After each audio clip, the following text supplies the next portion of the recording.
দ্বিতীয় বিশ্বযুদ্ধ সবেমাত্র শেষ হয়েছে। সময়টা 1945-এর ডিসেম্বর 5 তারিখ আর দুপুর ঠিক 2:10 ইউএস নেভির 5টা টর্পিডো বম্বার বিমান ফ্লোরিডা এয়ারপোর্ট থেকে একসাথে ওড়া শুরু করছে তাদের একটা নিয়মিত ট্রেনিং এক্সারসাইজ কমপ্লিট করার জন্য। এই 5টি বিমানে মোট 14 জন ফ্লাইট মেম্বার রয়েছেন, আর যাদেরকে লিড করছেন একজন খুবই সুদক্ষ পাইলট এবং অনেক যুদ্ধের অভিজ্ঞতা সম্পন্ন চার্লস টেলর, যিনি একজন ইউএস নেভির লেফটেন্যান্ট। এয়ারবেস থেকে টেক অফ করার পর ইস্টার ডাইরেকশনে বিমানগুলো উঠছিল। সেদিনের ওয়েদার খুবই পরিষ্কার ছিল, আর তাই সবকিছু খুবই স্বাভাবিকভাবেই চলছিল। কিন্তু ফ্লাই করার 2 ঘন্টা পর হঠাৎ করে স্কোয়াড্রন লিডার রিপোর্ট করে যে তার বিমানের কম্পাস কাজ করছে না, আর তিনি যখন সেকেন্ডারি কম্পাস বার করেছেন সেটিও কাজ করছে না। কিন্তু গোলমালটা তখনই বাধে যখন অন্য আর 4টে বিমানের পাইলটদেরকে জিজ্ঞাসা করা হয়, আর তারা একই কথা জানায় যে তাদেরও কম্পাস কাজ করা বন্ধ করে দিয়েছে। আর কিছুক্ষণের মধ্যে রেডিও ট্রান্সমিশন থেকে একটা কনফিউজিং মেসেজ শোনা যায়, যেখানে টেলর বলেন, my both compasses are out and I am trying to find Fort Lauderdale Florida. অর্থাৎ ওনার দুটো কম্পাসই খারাপ হয়ে গেছে এবং উনি বুঝতে পারছেন না ওনার বর্তমান অবস্থান ঠিক কোথায় এবং উনি কিভাবে ফ্লোরিডা এয়ারবেসে আবার ফিরে আসবেন। হঠাৎ করে ওয়েদার এবার খারাপ হতে শুরু করেছেন। সন্ধ্যা ঠিক 4:56। টেলর মনে করছেন তাদের বিমান এখন গলফ অফ মেক্সিকোর উপরে উঠছে এবং তাদের ফ্লোরিডা এয়ারবেসে ফিরে আসার জন্য ইস্টার ডাইরেকশনে উঠতে হবে। তখন তিনি বাকি বিমানগুলোর পাইলটদের নির্দেশ দেন ইস্টার ডাইরেকশনে ফ্লাই করার জন্য। কিন্তু বাকি বিমানগুলোর পাইলটদের মধ্যে অনেকেই মনে করছেন যে তারা আগে থেকে ইস্টেই উঠছেন, তাই তাদের এখন ফ্লোরিডা ফেরার জন্য ওয়েস্টের দিকে ওড়া উচিত। আর এই সব কিছুর মাঝখানে হঠাৎ করে অন্য একটি বিমানের রেডিও ট্রান্সমিশনে শোনা যায়, damned, if we could just fly west we could get home, head west, damned. অর্থাৎ বাকি ফ্লাইট মেম্বারদের সন্দেহ আছে যে তাদেরকে কি ওয়েস্টেই ফ্লাই করতে হবে ঘরে ফেরার জন্য। কিন্তু ওয়েদার এবার ধীরে ধীরে আরো বেশি খারাপ হতে থাকে। রাত হয়ে অন্ধকার হয়ে যায়। এই সময় আসলে বিমানগুলো উঠছিল 370 কিলোমিটার ইস্টের দিকে ফ্লোরিডা এয়ারপোর্ট থেকে। সন্ধ্যা ঠিক 7:04।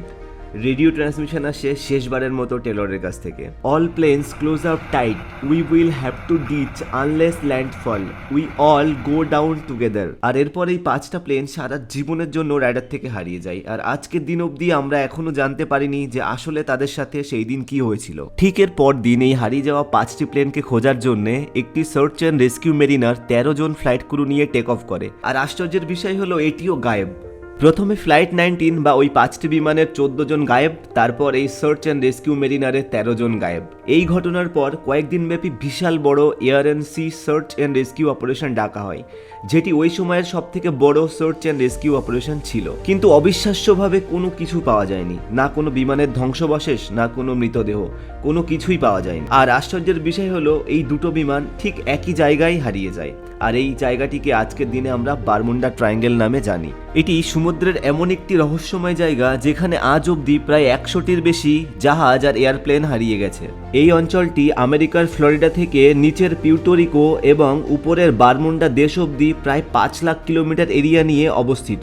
বারমুডা ট্রায়াঙ্গেলের রহস্যময় গল্প 500 বছর আগে থেকে বিখ্যাত। 1492 সালে যখন ক্রিস্টোফার কলম্বাস নূতন দেশ খুঁজতে যাচ্ছিলেন এই বারমুডা ট্রায়াঙ্গেল অঞ্চলের উপর দিয়ে, আর তখন তিনি লক্ষ্য করেন যে তার জাহাজের কম্পাস ও অন্যান্য যন্ত্রাংশ ঠিক এই জায়গাটায় এসে ম্যালফাংশন করতে শুরু করে এবং তিনি আকাশ থেকে প্রচন্ড এক আলোকরশ্মিকে সমুদ্রের গভীরে চলে যেতে দেখেন। আর এইখানেই বারমুডা ট্রায়াঙ্গেলের রহস্য শেষ হয় না।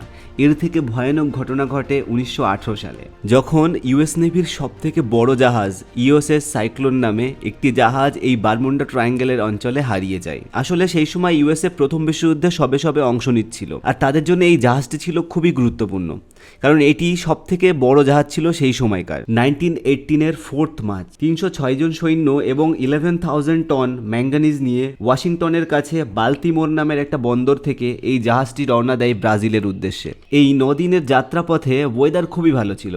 শিপ থেকে মেসেজ আসে, ওয়েদার ফেয়ার, অল ওয়েল। আশ্চর্যভাবে এরপর জাহাজটির সাথে আর কোনো যোগাযোগ করা যায়নি, এটিও গায়েব। সবাই খুবই অবাক হয়ে যায় ইউএস নেভির one of the biggest ship কিভাবে রাতারাতি গায়েব হয়ে যেতে পারে। 1881 সালে এলেন অস্টিন নামে 210 ফুট লম্বা একটা জাহাজ লন্ডন থেকে নিউ ইয়র্ক যাচ্ছিল। তখনকার সময় এটি খুবই সাধারণ একটা যাত্রাপথ ছিল, অনেক জাহাজই এই পথ দিয়ে পাড়ি দিতেন। কিন্তু তারা যখন বারমুডা ট্রায়াঙ্গেল দিয়ে যাচ্ছিল, তারা তখন হঠাৎই তাদের চোখের সামনে একটা অপরিচিত, অজানা, অচেনা একটা জাহাজকে দেখতে পায়।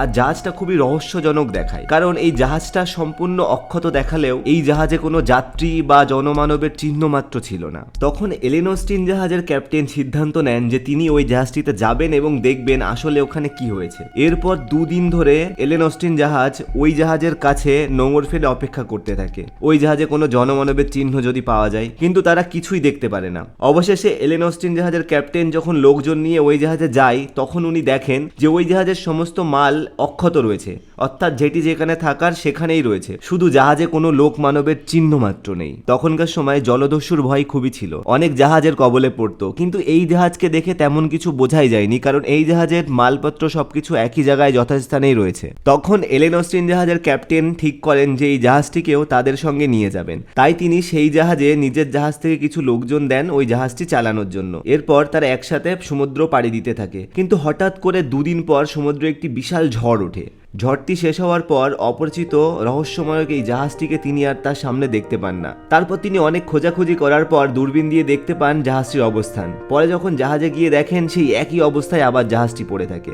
জাহাজে সবকিছু অক্ষত থাকলেও জাহাজে কোনো জনমানুষ নেই। তার দেওয়া নাবিক এবং নূতন কর্মচারীরা জাহাজ থেকে পুরো গায়েব হয়ে যায়। এই ঘটনা শেষ হওয়ার পর তিনি আবারও কিছু কর্মচারী নিজের জাহাজ থেকে এই জাহাজে দেন এবং জাহাজটি নিয়ে আবার একসঙ্গে তারা পাড়ি দেন। কিন্তু অবিশ্বাস্যর সাথে আবার কয়েকদিন পর একটা সমুদ্রে ঝড় ওঠে এবং এই জাহাজটি আবারও গায়েব হয়ে যায়। আর একইভাবে জাহাজটিতে গেলে দেখা যায় যে জাহাজ থেকে আবার কর্মচারীগুলো সব গায়েব হয়ে গেছে। এই রহস্যজনক ঘটনার পর এলেন অস্টিন জাহাজের ক্যাপ্টেন রীতিমতো ভয়ই পেয়ে যায় এবং তিনি সিদ্ধান্ত নেন যে এই জাহাজটিকে ছেড়েই তিনি বন্দরে ফিরবেন। আর তারপর বন্দরে ফিরে এসে যখন এলেন অস্টিন জাহাজের মালিককে সব কথা খুলে বলেন, তখন মালিক রীতিমতো ভয়ই পেয়ে জাহাজটিকে বিক্রি করে দেয় একটি জার্মান কোম্পানির কাছে, যারা এই জাহাজটির নাম বদলে মেটা রেখে দেয়। ঠিকই ভাবছেন আপনি, বর্তমানে মার্ক জুকারবার্গ ফেসবুকে রিনেম করে যে মেটা নামটি রেখেছে সেই নামটিতেই এই জাহাজটির নামটিও ছিল। শুনতেই কতটা ভয়ানক আর রহস্যময় মনে হয় এই ঘটনাগুলো, তাই না? কিন্তু খুবই দুঃখের সাথে বলতে হচ্ছে মোস্ট প্রবাবলি এই ঘটনাগুলো শুধুমাত্র কাল্পনিক গল্প, কেননা এই গল্পগুলো এতটাই পুরানো যে এগুলিকে ঠিকভাবে যাচাই করা বা ভেরিফাই করা সম্ভব হয়নি। যে গল্পগুলি হিস্টোরিক্যালি পপুলার হয় বা আদিম কাল থেকে চলে আসে, যাদের সত্যি জানা কখনোই সম্ভব হয় না, সেই ঘটনাকে আমরা বলি আরবান লেজেন্ডস বা লোককথা। আর বন্ধুরা, অনেক র্যাশনাল থিঙ্কার্সদের মতে এটিও একটি legends, the legends of Bermuda triangles. এইসব অবিশ্বাস্য ঘটনার পিছনে কি কারণ রয়েছে সেটা জানতে অনেকে অনেক রকম থিওরি তৈরি করেছেন, আর এইসব থিওরিগুলো শুনলে আপনি সম্ভবত অবাকই হবেন।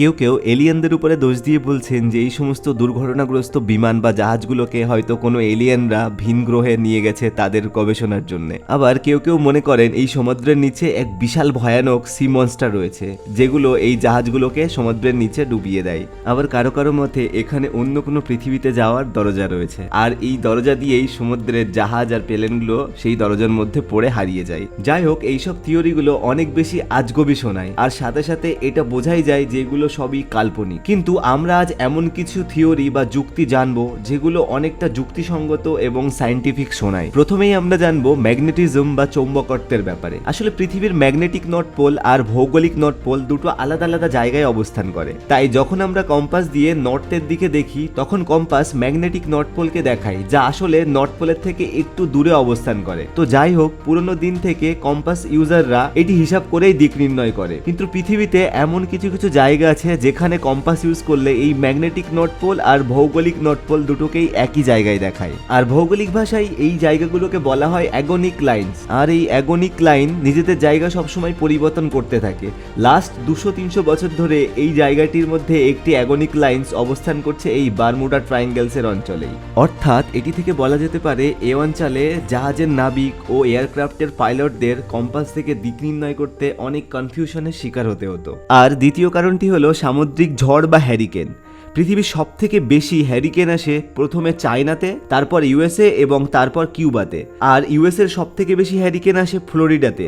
আর এই ফ্লোরিডা এবং কিউবা এই দুটোই বারমুডা ট্রায়াঙ্গেল অঞ্চলেই অবস্থান করে। সুতরাং জাহাজ ও এয়ারপ্লেনগুলো সহজেই সমুদ্রের ভয়ানক হ্যারিকেনের শিকার হতে পারে। বন্ধুরা, এর পরের এক্সপ্লেনেশন হিসেবে আমরা মিথেন হাইড্রেট গ্যাসের কথা বলবো। এই বারমুডা ট্রায়াঙ্গেল অঞ্চলে সমুদ্রের নিচে অনেক বেশি পরিমাণে মিথেন হাইড্রেট গ্যাস দেখা দেয়। এই মিথেন হাইড্রেট গ্যাস যে কোনো কারণে বা কোনো ভলক্যানোর রিয়াকশনের ফলে যখন সমুদ্রের নিচ থেকে বাবলসের আকারে বাইরে বেরিয়ে আসে, আর যদি এটি কোনো জাহাজের নিচে হয় সেক্ষেত্রে জলের ডেনসিটি অনেক কম হয়ে যায়, আর ডেনসিটি কম হওয়ার ফলে জাহাজের ভেসে থাকার ক্ষমতা অনেক কমে যায় এবং এক মুহূর্তের মধ্যে কয়েক পলকের মধ্যে একটি জাহাজকে সেটি জলের নিচে ডুবিয়ে ফেলতে পারে। বন্ধুরা, বর্তমানে স্যাটেলাইট থেকে দেখলে দেখা যায় যে এই বারমুডা ট্রায়াঙ্গেল অঞ্চলে সমুদ্র অনেক বেশি হিডেন শোল এবং শ্যালো ওয়াটার রয়েছে, যার ফলে পুরনো দিনে জাহাজগুলো যখন এর কাছাকাছি চলে আসতো তখন সেখানে আটকে যেত এবং সেখান থেকে বার হতে পারতো না।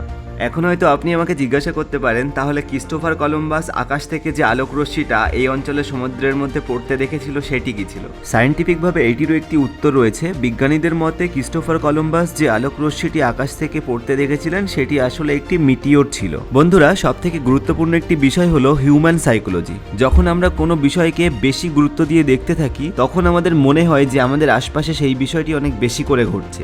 আর এর ব্যতিক্রম বারমুডা ট্রায়াঙ্গেলও নয়। পৃথিবীর অন্যান্য সমুদ্র অঞ্চলে ঠিক একইভাবে এয়ারপ্লেন ও জাহাজ দুর্ঘটনার কবলে পড়ে, কিন্তু যেহেতু আমরা আমাদের মস্তিষ্কের মধ্যে এই বারমুডা ট্রায়াঙ্গেল নিয়েই একটি রহস্যের ছবি অনেক আগে থেকে অঙ্কন করে রেখেছি, সেহেতু এই বারমুডা ট্রায়াঙ্গেল অঞ্চলে ঘটা দুর্ঘটনাগুলোকেই আমরা বেশি করে লক্ষ্য করি। আর এর একটি এক্সাম্পল হিসেবে আমরা বলতে পারি যে যখন আমরা কোনো একটি নতুন গাড়ি কিনি আর রাস্তায় বেরোই তখন সেই মডেলের গাড়িটি আমরা বেশি করে রাস্তায় দেখতে পারি আর ভাবি যে লোকে বোধহয় এই গাড়িটি বেশি করে কিনছে, কিন্তু আসল সত্যিটা হলো গাড়িটি আমরা কেনার ফলে গাড়িটির দিকে বেশি করে মনোযোগ দিতে শুরু করেছি এবং তাই আমরা রাস্তায় ওই মডেলটিকেই বেশি সংখ্যায় দেখতে পাচ্ছি। আর এর সাথে যদি আমরা যোগ করি যে এই অঞ্চলে সবথেকে বেশি হ্যারিকেন আসে এবং এখানকার সি লেভেল অনেক বেশি শ্যালো, তাহলে বোধহয় এই বারমুডা ট্রায়াঙ্গেলের রহস্য আপনাদের কাছে উদ্ঘাটন হয়ে গেছে।